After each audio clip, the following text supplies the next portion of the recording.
Brasileirão 2025 chegou ao fim e a última rodada de ontem foi uma doideira. Eu vou contar um pouquinho aqui como foi a última rodada e a luta contra o rebaixamento. E começando a rodada no sábado, com um jogo que não valia praticamente nada pra ninguém, o Mirassol empatou em 3-3 com o Sub-20 do Flamengo. E com esse resultado o Mirassol garantiu a invencibilidade em casa no Campeonato Brasileiro. Agora vamos pro domingo, que é o que importa.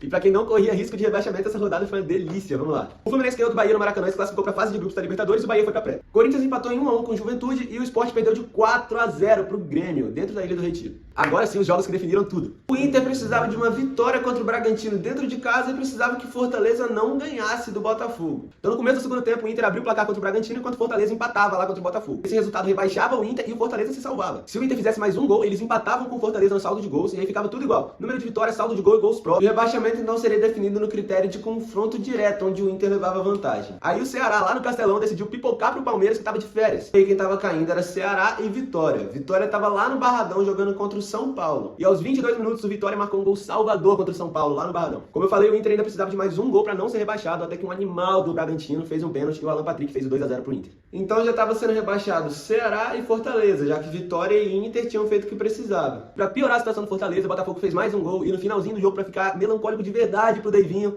o Botafogo fez mais um. O pior de tudo é que o Ceará rebaixou, ficando o campeonato inteiro fora da zona. Eles só entraram na zona no último jogo do campeonato e foram rebaixados. E foram de mãozinha dada aos rivais para a segunda divisão. E tinha outro jogo ainda que estava envolvido nessa situação de rebaixamento, que era Santos e Cruzeiro lá na Vila. Mas aí foi tranquilo, o Santos meteu 3-0 no Cruzeiro, sem sustos nem nada, e saiu Gabigol e Neymar felizes. E o time que mais se deu bem nessa rodada foi o sortudo do Vasco da Gama. Já estavam há muito tempo sem jogar nada. Eles sabiam que viria uma derrota, mas deixaram para ela ser na última rodada, já que ninguém ia estar prestando atenção no jogo deles e ia estar todo mundo focado nos times que poderiam cair. E o Vasco levou um 5-0 do Atlético Mineiro lá em Minas.